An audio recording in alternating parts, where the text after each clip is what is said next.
Andito kami sa Talisay ito. Papunta kami sa Starbucks Reserve, Hiraya, Tagaytay. So, ayan. Maganda rin ang view papunta doon. So, ayan, nakarating na kami dito. Medyo bukana lang siya ng Tagaytay. So, nakita namin yung gate going to Tagaytay. So, left side siya. So, ayan yung gate. Ang dami-daming tao. So, sobrang traffic ng ngayon. Kasi nung nagpunta kami ay it's Saturday. So, ayan, pinapasok kami ng guard. So, mabuti na lang din, nakapasok kami sa loob ng gate kasi sabi nila, maraming hindi nakakapasok. Kasi kahit ang unti nang nakapark dito, ang sabi na guard, hindi daw sa dami ng kotse yun na nakapark, kundi sa dami ng tao.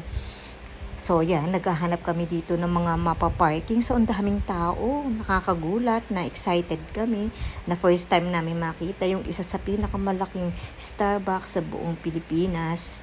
Ito ang Starbucks Reserves Hiraya sa Tagaytay. So, naghahanap kami dito ng parking. Medyo mahirap mag-park dito kasi ang daming ang tao. Tapos, first time pa namin. So, ayan, pumila kami. Almost an hour kami dito nakapila sa pilang ito dahil hindi lahat pinapapila kasi hinuhold agad sa guard. So, yan lang yung dami ng tao na dapat pwedeng pumila. At take note, hindi ka pwede dito tumagal ng 2 hours. So, meron sila ditong limit na hanggang 2 hours ka lang mag-stay. So, yan, nakapasok na kami at long last. So, umorder yung sister ko habang kami ay nagbe-viewing kami dito sa loob ng Starbucks. Habang sila ay umorder dahil mahaba ang pila.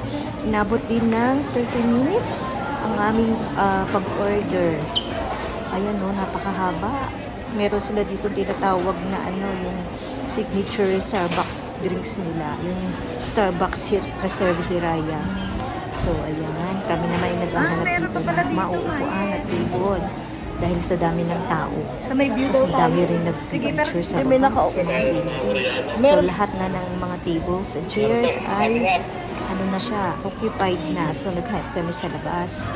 Dito naman kami sa labas. So, fresh air naman dito. Ayan, nag-selfie si Kuya. So, yan. Bumaba kami dito sa baba. Kita nyo, laki-laki sa baba.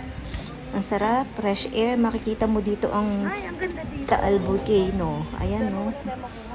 Ayan, no. Yung mga Taal, oh. Yung bundok ng Taal. Ayan, no. Mga volcano. So, ang dami. Almost dito yung mga foreigner. So, ayan.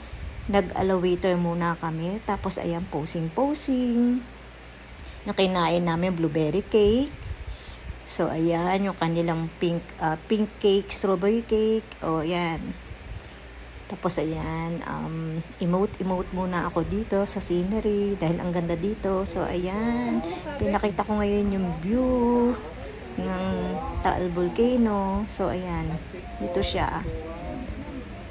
So, ang dami dyan nag-view. So, kailangan talaga kulot ako dito. Ayan, nagpakulot pa ako. Pagpunta lang dito sa Tagaytay. So, ayan, ang lamig dito na simoy. At the end,